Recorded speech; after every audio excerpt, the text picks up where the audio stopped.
What's up, DIYers? Today I'm taking you through how I maintenance my planted 55-gallon aquarium. Everything from managing algae growth to trimming to fertilizers. Make sure you guys stick around. This is going to be a fun one. Believe it or not, this tank's only been running for about 3 weeks now. I boosted the cycle with some cycled media as well as adding a couple mosquito fish. About a week in, I was able to remove the mosquito fish and add the roseline shark. For the last 3 weeks, I've done a water change every 3 days just to ensure the ammonia levels never got too high while the cycle was still building. Thankfully, now that that's over, I can do the water changes once a week. How I've been able to maintain this tank so far is pretty simple.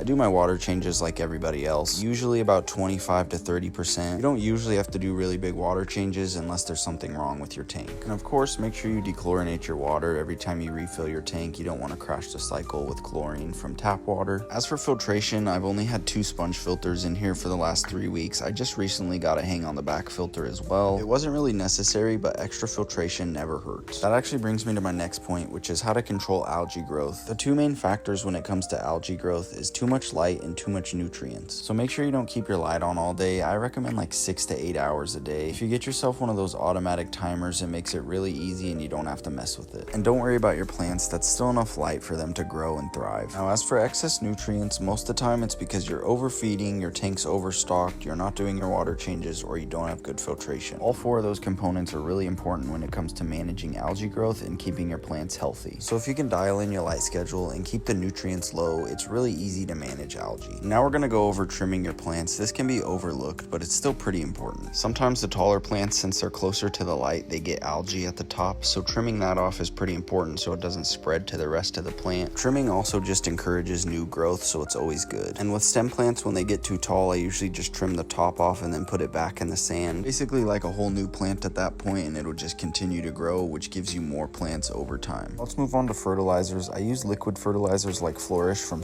Chem. For this tank, I do a little bit more than half a capful once a week. I've noticed the stem plants really like this. The hornwort goes insane when I put this in. And for the heavy root feeders like the Amazon Sword and the Jungle Val, I just started using root tabs. If you're using sand like I am in this tank, then you should use root tabs. You don't always have to. Sometimes the fish waste is enough. But if you want to boost your plant's growth, you may as well use them. So maintaining this tank so far has been pretty easy. With a small amount of fish and a ton of plants, it's been fairly easy to keep everything in check. As for the plants, I'm no expert, but I do know the basics. And they're kind of like fish in the sense that if you give them everything they need, they're gonna thrive. If you guys enjoyed this video, make sure to drop a like and don't forget to subscribe for more fish content like this.